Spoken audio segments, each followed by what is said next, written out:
Hey everyone, Lucinda Rose. I am so happy to be able to read to you tonight from my upcoming ebook publication, Shadow's Tale. It's going to be available Friday on Amazon, and there'll be a link below in the description if you want to pre-order. So without further ado, Shadow's Tale. A Florida autumn is a misnamed creature.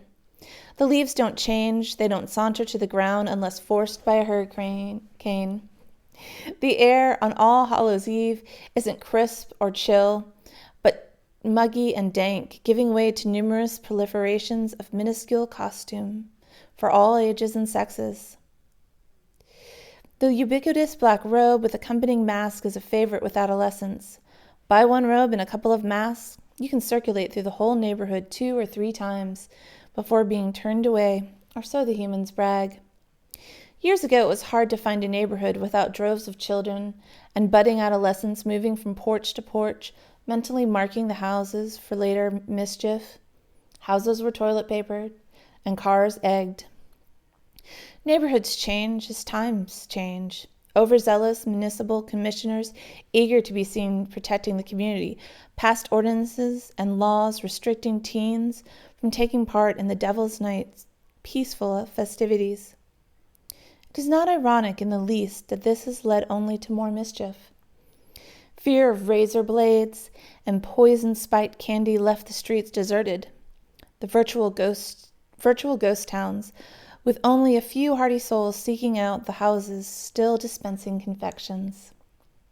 If they knew how ripe their streets were with ghosts and ghouls, they would flood them seeking a supernatural thrill.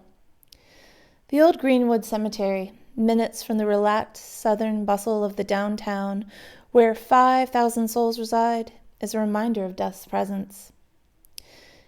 It was founded in 1880, when the need for a permanent burial ground pressed on the community. The city beautiful had already grown large enough that several family cemeteries were moved to make way for larger and better buildings. The souls of the departed were never asked about this upheaval. As a result, more than a few of these newer buildings had residents long before they were finished. The Greenwood was a gentle reminder that the dead are never far away. 10,000 souls sleep in the rolling hills and oak-lined pathways of the nearly 200-year-old boneyard. I sat perched on the headstone, not the grave, of Miss City Beautiful. The headstone, still gleaming granite, had been erected by her second husband, who in life had been so enamored with her teenage title that he commissioned the stone without her knowledge. She was still alive and living 2 towns over with her fourth husband, who was more enamored with her bank account than her beauty or title. The stone had been placed upon husband number 2's death. This was my favorite resting place in the whole boneyard. She had been my first human mother, the one who picked me out of the gaggle of other kittens. She was one of those white-haired women who never seemed to age.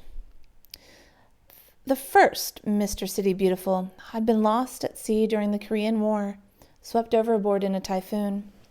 He had a headstone several rows over, no grave. The second Mr. City Beautiful waited for his cherished wife beneath my paws. Both of their pictures adorned the table beside the largest window in our house. It had been my favorite spot to bask in the beams of the sunlight that flooded the room right before twilight commenced. There are a few places not suited to a black cat slinking his way home when all the good little kittens are tucked into bed or sleeping on people's heads. A black cat not on a mission from some demented witch or demon, but one who has a story to tell. Not that one should believe the hype about black cats and the devil. We are cats after all. We go where we want and serve who we want, ourselves. If you're interested in finding out more about Shadow Cat, the narrator of this tale, please consider ordering my new book from Amazon. Thank you guys, and I hope everyone is safe and sound. Stay spooky.